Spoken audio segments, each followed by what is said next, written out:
Hello বন্ধুরা, আজকের আমরা পড়তে চলেছি টটের উপরে জেনারেল ডিফেন্সেসগুলোকে। জেনারেল ডিফেন্সেসগুলো আসলে বলতে সেইগুলোকেই বোঝায় যেটাতে আমি যেন টট করেছি, আমি যেন কোনো কিছু টট অ্যাটেম্প করেছি বা আমি যেন কিছু কাজ করেছি যেটা করলে হয়তো সমাজের ক্ষতি হয় বা কোনো পার্সনের ক্ষতি হয় বা কোনো কিছু ক্ষতি হয়েছে, কিন্তু আমি সেটা করেও টটের লায়াবিলিটিতে দায়বদ্ধতায় আমি ফাঁসবো না। তা সেই এক্সেপশনসগুলোই হচ্ছে জেনারেল ডিফেন্সেস। মানে ল এগুলোকে কনসিডার করে না টট হিসেবে। তুমি এই কাজগুলো করো, তুমি এই কাজগুলো যদি করেও থাকো তাহলে তুমি টটে ফাঁসবে না। তাই সেই কাজগুলো কি কি, এখানে 8টা মোট পয়েন্ট আছে। তা সেই 8টা পয়েন্ট আমরা পরপর ডিসকাস করছি, পরপর বলি। Volenti non fit injuria, plaintiff the wrongdoer, inevitable accident, act of God, private defences, mistake, necessity and statutory authority. এই মোট 8টা। তো এই 8টা ডিফেন্সের মধ্যে আজকে আমরা মোট 4টে ডিফেন্সেসকে নিয়ে আলোচনা করব। প্রথম ডিফেন্স কি বলছে, ভলেন্টি নন ফিট ইনজুরি। আসলে এটা এমন একটা জিনিস, সেটাকে নিয়ে আমরা বলতে গেলে আমাদের প্রথমে একটা গল্প বলি। সেটা হচ্ছে যে আমি এমন একটা জিনিস কাজটা করছি, সেই কাজটার বিষয়বস্তু অনুসারে তার ক্ষতি, তার রিস্ক সম্পর্কে আমি অবগত। মানে আমি সেই কাজটাতে কতটা আমার ক্ষতি হতে পারে আমি সেটা আগে থেকে জানি, তারপরেও আমি কনসেন্ট দিচ্ছি যে হচ্ছে না, আমি সেই কাজটা করব। আমার যদি ক্ষতি হয় তাহলে সেটা আমার নিজস্ব লায়াবিলিটি, সেটা অপর পার্সনের লায়াবিলিটি নয়। আমার সেই ক্ষতির জন্য আমি নিজে দায়ী, আমি সেই ক্ষতির জন্য অন্য কাউকে দায়বদ্ধ হিসাবে বলতে পারি না, বা আমি কোর্টের কাছে গিয়ে টর্ট ফাইল করতে পারি না সেই লোকটার ওপরে যে যার জন্য হয়তো আমার ক্ষতি হয়েছে, কিন্তু সেই লোকটা আমাকে পুরোপুরিভাবে বলে দিয়েছে যে দাদা আপনি এই কাজটা বা আপনি যদি আমার সাথে যান আপনার এত বড় ক্ষতি হতে পারে। তারপরেও আমি সেই কাজটাতে মত দিয়েছি, সহমত দিয়েছি, আমি তার সাথে গিয়েছি, তার ফলে আমার ক্ষতিও হয়েছে, কিন্তু আমি সেই লোকটাকে দোষ দিতে পারি না, কারণ আমি কনসেন্ট দিয়ে দিয়েছি। তো ভলেন্টি নন ফিট ইনজুরিয়া এবার বইতে কি বলছে সেটা আমরা মেনলি পড়ব। বলছে যে when a person consent to the inflictions of some harm upon himself, he has no remedy for that in tort. মানে দেখতে পাচ্ছ কি বলার চেষ্টা করছে, যে যদি আমি কনসেন্ট দিয়ে থাকি তাহলে টটের দিক থেকে আমাকে কোনো রেমেডি অ্যাভেলেবেল করবে না। In case of the plaintiff voluntarily agrees to suffer some harm, he is not allowed to complain for that. আমি সেই জিনিসটা ভলেন্টিয়ারি মানে নিজের দিক থেকে প্রকৃতভাবে অ্যাকসেপ্ট করছি যে আমি সেই কাজটা করছি বা আমি সেই কাজটা সম্পর্কে জানি, অবগত। এর ফলে আমি পরবর্তীকালে গিয়ে আমি কমপ্লেন ফাইল করতে পারি না। এইখানে দুখানা খুব ভালো ভালো কেস লস আছে। সেই কেস লসগুলো যদি আমরা বলি তাহলে হচ্ছে আমরা খুব ভালোভাবে সেই জিনিসগুলোকে নিয়ে বুঝতে পারবো। সেই দুটো হচ্ছে Hall versus Brooklands auto racing club, and the second is the Padmavati versus Dugganaika. হল আর ব্রুকল্যান্ডের কেসটাতে তাহলে কি বলা হচ্ছে, ব্রুকল্যান্ড হচ্ছে একটা কোম্পানির মালিক, যে কোম্পানি হচ্ছে রেসিং করায়। সে আমরা ছোটবেলায় দেখতাম না, এখনও তো হয় টিভিতে, সেই বড় বড় গাড়িগুলো হচ্ছে চলে যাচ্ছে, F1 কারগুলো আমাদের খুবই দেখতে ভালো লাগতো। আর হল হচ্ছে একজন দর্শক, সে ওই কার রেসিংটা দেখতে গেছে। তো এবার কার রেসিং দেখতে গিয়ে এবার ওই ফিল্ডে যেখানে হচ্ছে মেনলি কার রেসিংটা হচ্ছিল, ওই ট্র্যাকে দুটো কারের হয়তো একটু সংঘর্ষ হয়েছে, আর সেই একটা সংঘর্ষ চলাকালীন কারের কিছু পার্টস বা চাকা খুলে হয়তো হলের গায়ে লেগেছে, হল ইনজিওর্ড হয়ে গেছে। তো হল গিয়ে হয়েছে কেস ফাইল করে দিয়েছে ব্রুকল্যান্ডের ওপরে। ব্রুকল্যান্ড তখনই হচ্ছে এই ভলেন্টি নন ফিট ইনজুরিয়া এই ডিফেন্সটাকে নিজে ওপরে আরোপ করেছে, যে মালিক, যে প্রভু মিলর্ড আপনি দেখুন, হল জানতো যে আমার এইখানে আসলে এত বড় জিনিস ক্ষতি হতে পারে, তার সত্ত্বেও সে খেলা দেখতে এসেছে, সে রেসিংটা দেখতে এসেছে। তাই এখানে আমার দোষ কি? সে তো নিজে কনসেন্ট দিয়েছে খেলা দেখার জন্য। তো এই ডিফেন্সটাতে সে জিতে গেল ব্রুকল্যান্ড। ল তো বলছে হ্যাঁ অবশ্যই ভলেন্টি নন ফিট ইনজুরি এখানে তো অবশ্যই খাটবে। আর পদ্মাবতী ভার্সেস দুর্গা নায়িকা, এই কেসটা আরও ভালো। পদ্মাবতী দুটো ছেলে আছে, আর দুর্গা নায়িকা হচ্ছে একজন অটো ড্রাইভার। আর তার হচ্ছে অটো, যেমন মানে গ্যাসের অটো হলে গ্যাস ভরাবে, পেট্রোলের অটো হলে পেট্রোল ভরাবে। তা সে গিয়েছে গ্যাস ভরাতে বা পেট্রোল ভরাতে পেট্রোল পাম্পে। তা সেইখানে ওই পদ্মাবতী হচ্ছে দুটো ছেলের সাথে দেখা হয়েছে, আর অটোতে ভর্তি লোক, মানে মানে একজনেরও জায়গা নেই। তো সেখানে ওই দুজন লোক বলছে যে আমাকে নিয়ে চলো, আমাকে নিয়ে চলো। তো অটো ড্রাইভার বলে দিয়েছে যে না না, আমি নিয়ে যেতে পারবো না, নিয়ে যেতে পারবো না, আমার প্রচণ্ড ক্ষতি হয়ে যেতে পারে, আমি ব্যালেন্স ঠিক রাখতে পারবো না। বলছে না না, ও ঠিক আছে, দেখে নেবো, ও কোনো ব্যাপার নয়, তুমি চলো তো দেখি, নিয়ে যাচ্ছি আমি, তুমি চলো চলো। তা অটো ড্রাইভার ভেবেছে যে ঠিক আছে, আপনাদের কোনো যদি ক্ষতি না হয় তা আমার কোনো কিসের ক্ষতি। তা ব্যাস, তার দুজন লোক হচ্ছে অটোতে উঠেছে, অটো ভর্তি লোকজন, অটো ড্রাইভার ব্যালেন্স রাখতে পারেনি, অ্যাক্সিডেন্ট হয়েছে, আর ওই দুজন লোক ওপরে। আর তার মা পদ্মাবতী গিয়ে কেস ফাইল করেছে যে হুজুর, আমার দুটো ছেলের মৃত্যুর জন্য ওই অটো ড্রাইভার দায়। তো অটো ড্রাইভার তখন নিজেই হচ্ছে এই ডিফেন্সটাকে নিজের গায়ে লাগিয়ে নিল যে স্যার মিলট, আপনি দেখুন এখানে আমার কোনো কিছু দায় নেই, তারা নিজেরাই কনসেন্ট দিয়েছিল, আমি বলেছিলাম যে এত বড় রিস্ক আছে, আপনারা উঠবেন না, কিন্তু তারা মানেনি। তারা বলেছে যে ঠিক আছে, কোনো কিছুই ব্যাপার না, আমি কনসেন্ট দিচ্ছি, তো এখানে আমার দোষ কি, আমি তো বলেছিলাম। তো এই ব্যাপার, ল বলছে অবশ্যই তুমি তো বলেছিলে যখন, অবশ্যই তোমার কথাটা মানতে হবে। ওরা রিস্ক আছে জেনেও সেখানে ইস্ক করার চেষ্টা করেছিল, কিন্তু এটা তো আর করা তো সম্ভব না।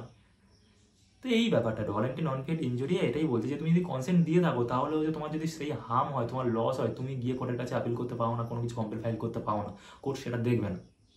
নেক্সট ডিফেন্স কি আছে? নেক্সট ডিফেন্স বলছে প্লেন্টিভ দ্য রং ডুয়ার। তো প্লেন্টিভ দ্য রং ডুয়ার মিনস যে হচ্ছে আমি এমন কিছু ইল্লিগাল কাজকর্ম করেছি যার জন্য আমার নিজেরই ক্ষতি হয়েছে, মানে আমি এমন কিছু খারাপ কাজ করছি যেটার জন্য আমার নিজের ক্ষতি হচ্ছে, তারপরে গিয়ে আমি কোর্টের দ্বারস্থ হতে পারি না যে হচ্ছে হুজুর দেখুন আমার এই ক্ষতিগুলো হয়েছে, আমাকে কিছু রিলিফ প্রদান করুন, আমাকে কিছু রেমেডি প্রদান করুন। কোর্ট সেগুলো মানবে না, তুমি ইল্লিগাল কাজটা করেছিলে কেন। মানে আপনার বাড়িতে একটা আলমারিতে সোনাদানা রেখে দেওয়া আছে, আর সেই সোনাদানারটাকে মানে এমন একটা হচ্ছে মানে তিজোরিতে হচ্ছে আপনি রেখেছেন, যেখানে হচ্ছে অটো বায়োমেট্রিক তো লক অবশ্যই আছে, কিন্তু অতটাই হচ্ছে অ্যাডভান্স প্রকৃতির যে অটো বায়োমেট্রিক লকের সাথে সাথে যদি ভুল লক মানে পিন কোড সাপোজ ধরে নিন যে আমি যদি প্রেস করি, তাহলে হচ্ছে 3বার প্রেস করলে কিছু কারেন্ট শক লাগবে, ধরে নিন সাপোজ। তাই আপনার বাড়িতে একজন চোর ঢুকেছে, তা আপনি তখন বাড়িতে ছিলেন না, তা চোর ঢুকেছে, তা চোর ঢুকে হচ্ছে এরকম 3বার হচ্ছে পাসওয়ার্ড ভুল করেছে, পাসওয়ার্ড ভুল করতে সেখানে তার নিজের হাতে এতটাই জোরে কারেন্ট শক লেগেছে যে সে পুরোপুরি বোধ বুদ্ধি হারিয়ে ফেলেছে। তারপরে সে গিয়ে কোর্টের দ্বারস্থ হচ্ছে যে হুজুর দেখুন আমাকে এত এরকমভাবে ক্ষতি করার চেষ্টা করেছে, মেরে দেওয়ার চেষ্টা করেছে। তো কোর্ট সেটাকে মানবে না, কোর্ট আগে বলবে আরে বাবা তুমি ইল্লিগাল কাজটা করতে গেছিলে কেন। এখানে একটা ভালো কেস ল আছে যেটাতে আমরা বুঝতে পারবো আসলে কি বলার চেষ্টা করছে এই ডিফেন্সেসটা, যে হচ্ছে বার্ড ভার্সেস হলব্রুক। বার্ড আর হলব্রুকের কেসটাতে আমরা জানতে পারি যে হচ্ছে প্লেন্টিভ আর ডিফেন্ডেন্ট, আসলে হচ্ছে প্লেন্টিভ হচ্ছে যে গিয়েছিল যার ইনজুরিটা হয়েছে, আর ডিফেন্ডেন্ট মানে হচ্ছে সেই যে বাগানটা আছে সেই বাগানটার হচ্ছে মালিক। আসলে ভেবে দেখুন যে হচ্ছে আমি একটা বাগান আছে মেনলি আমার, তা আমি হচ্ছে আমার বাগানটাকে প্রোটেক্ট করার জন্য আমি নানা জায়গায় স্প্রিংগার লাগিয়ে দিয়েছি। স্প্রিংগার মিনস মানে হচ্ছে আপনারা দেখবেন ওই যে হলিউড বা আমাদের বলিউড সিনেমা করতে অনেক সময় দেখা যায় না যে হচ্ছে রাজরাজারা গিয়েছে বাগান বাড়িতে, হচ্ছে তারা গান শট করছে, ওপরে 2-3টে সেই এরকমভাবে উড়িয়ে দিল, আমি জানি না ঠিক ওটাকে কী বলে, তারপরে গান দিয়ে মারছে, মানে যেটা থেকে হচ্ছে মেনলি আপনি সেই গুলিতে ইনজিওর হতে পারেন কিন্তু আপনি মরবেন না, তাই সেটাই হচ্ছে স্প্রিং গান। ডিপেন্ডেন্ট কী করেছে, তার নিজের বাগানটাকে প্রোটেক্ট করার জন্য নানা জায়গায় হচ্ছে স্প্রিং গানস লাগিয়ে রেখেছিল। স্প্রিং গান লাগিয়ে রাখার দিক থেকে যখনই হচ্ছে প্লেন্টিভ ওই বাগানের মধ্যে দিয়ে হচ্ছে কোনো কিছু সামথিং ধরে নিন হচ্ছে বাঘ বা কোনো কিছু হচ্ছে হরিণ এরকম সামথিং কিছু শিকার করার জন্য ঢুকেছিল, তো স্প্রিং গানগুলো অ্যাক্টিভেট হয়ে গেছে, স্প্রিং গানগুলো অ্যাক্টিভেট হয়ে গিয়ে গুলি চালিয়ে দিয়েছে, আর প্লেন্টিভের হচ্ছে লেগে গেছে আর ইনজিওর্ড হয়ে গেছে। প্লেন্টিভ গিয়ে হচ্ছে কোর্টের দ্বারস্থ হয়েছে যে দেখুন মিলট, আমার সাথে এরকম হচ্ছে ক্ষতি করার তারা চেষ্টা করেছিল, আমি ঢুকেছিলাম, আমাকে হচ্ছে ডাইরেক্টলি স্প্রিং গান অ্যাটাক করেছে। তা ওখানে তখনই হচ্ছে কি বলুন না, এই প্লেন্টিভ এগেইন রং ডুয়ার এই জিনিসটাই হচ্ছে খেটে যাচ্ছে যে হচ্ছে আপনি বিনা পারমিশনে আপনি একজনের বাগানে বিনা পারমিশনে উইদাউট দ্য ওনার পারমিশন আপনি ঢুকে গেছেন, আর সেখানে হচ্ছে তার হচ্ছে মানে স্প্রিং গান চলে গেছে আর আপনার লেগে গেছে, তো সেখানে তো হচ্ছে আপনার এর কোনো দোষ নেই, ডিপেন্ডেন্টের কোনো দোষ নেই। কিন্তু এইখানে আরেকটা জিনিস ঘটে এই কেস লতে, এই কেসটাতে আরেকটা জিনিস ঘটেছে এটাই যে হচ্ছে কোর্ট আবার বলছে যে হচ্ছে এই প্লেন্টিভ এগেইন রং ডুয়ার এই যে জিনিসটাতে আপনার সব লায়াবিলিটিস শেষ হয়ে যাচ্ছে না, মানে যে ট্রেস পাস করে আপনার বিনা অনুমতিতে আপনার প্রপার্টিতে এন্ট্রি নিচ্ছে তার সব লায়াবিলিটি শেষ হয়ে যাচ্ছে না, তার কিছু লায়াবিলিটি থেকে যাচ্ছে, যেতে হচ্ছে বলতে চাইছে যে আপনি আপনার বাগান বাড়িতে সব কিছুভাবে প্রোটেক্ট করতে পারেন, আপনি স্প্রিং গান লাগাতে পারেন, কিন্তু অবশ্যই বাইরে একটা আপনাকে নোটিশ দেওয়া দরকার যে হচ্ছে আমার বাগানে কেউ এরকমভাবে ঢুকবেন না, স্প্রিং গানস আছে লেগে যেতে পারে, তাহলে ঢুকতো না, আপনি সেটা দেননি, তাই জন্য এখানে আপনি লায়াবেল হচ্ছেন। আর সেকেন্ড হচ্ছে যে হচ্ছে রং ইন্টেনশন বা ইল্লিগাল কাজ, এখানে প্লেন্টিভ কোনো ইল্লিগাল কাজ করতে ঢোকেনি আপনার বাগানে, তো তার জন্য আপনি ফাঁসবেন। যদি তার ইল্লিগাল কাজ কিছু আপনি দেখাতে পারেন বা সে যদি কোনো ইল্লিগাল কাজ করতে আপনার বাগানে ঢুকেছিল তাহলে একটা ব্যাপারটা অন্য ছিল, হ্যাঁ আপনি তাহলে হচ্ছে এই ডিফেন্স টেস্টটা পেয়ে যেতে পারতেন, আপনার গায়ে টোটাল লায়াবিলিটি লাগতো না। কিন্তু যেহেতু তার কোনো ইন্টেনশন খারাপ ছিল না, ইলিগাল কাজ করতে সে ঢোকেনি, তাহলে আপনি কিন্তু এই টটটাতে ফাঁসবেন।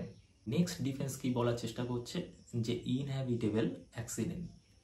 ইনহ্যাবিটেবল অ্যাক্সিডেন্ট আসলে হচ্ছে সেই রকম অ্যাক্সিডেন্ট যেটা হচ্ছে with due precautions, with some precautions আপনি সব রকম চেষ্টা করেছিলেন ওই অ্যাক্সিডেন্টটা না করার জন্য, কিন্তু উইথ সাম রিজনেবল কজ আপনার সেই জিনিসটা করতে হয়েছিল, আপনি সেই অ্যাক্সিডেন্টটা করতে বাধ্য হয়েছিলেন, আপনার কাছে কোনো পথ আর খোলা ছিল না।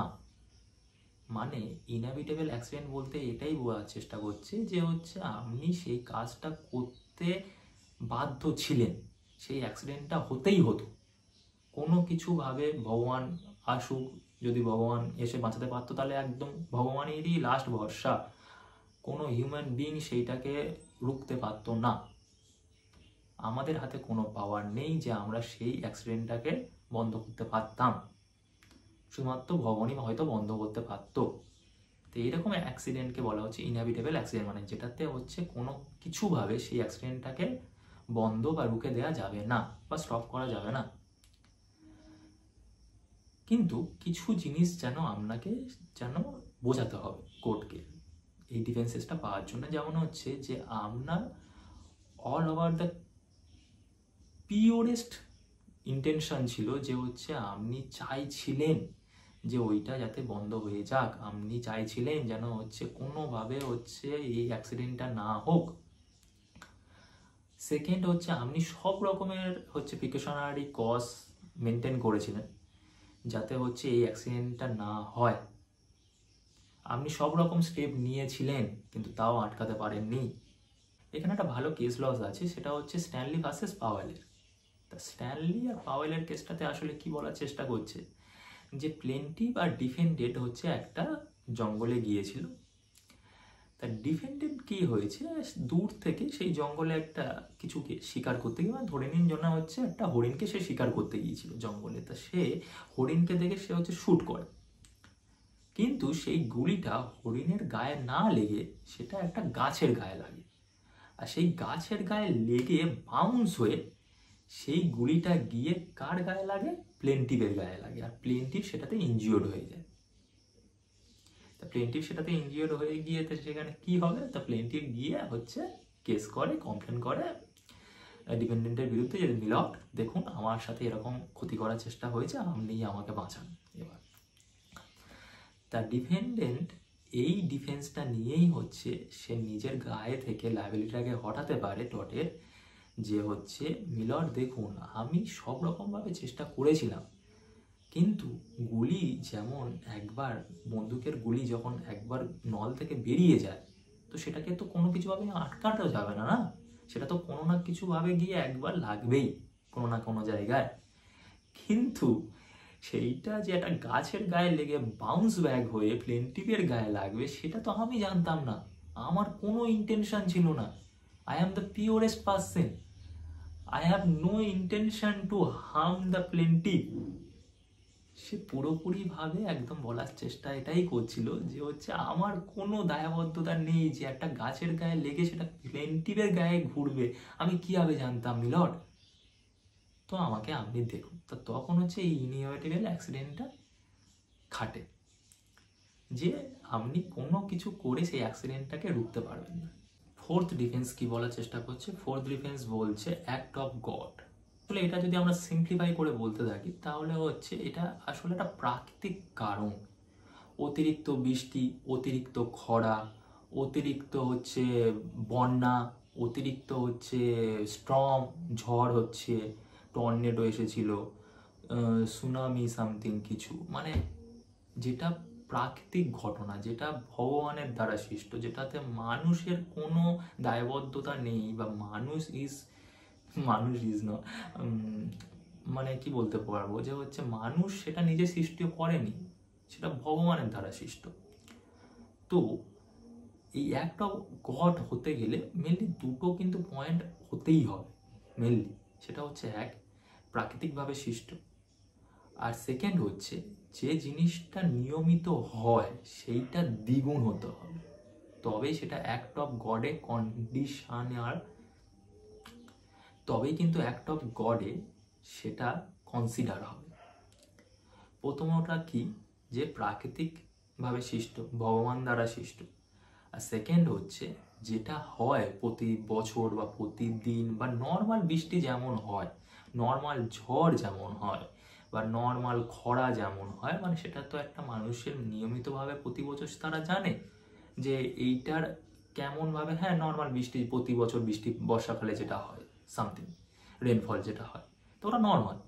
কিন্তু অ্যাক্ট অফ গড তখনই কনসিডার করা যাবে যখন হচ্ছে সেইটা দ্বিগুণ হবে। অ্যাক্ট অফ গডের একটা ভালো কেস ল আছে, সেই কেস লটা যদি আমরা ধরি তাহলে সেটা হচ্ছে নিকোলস ভার্সেস মার্শল্যান্ড।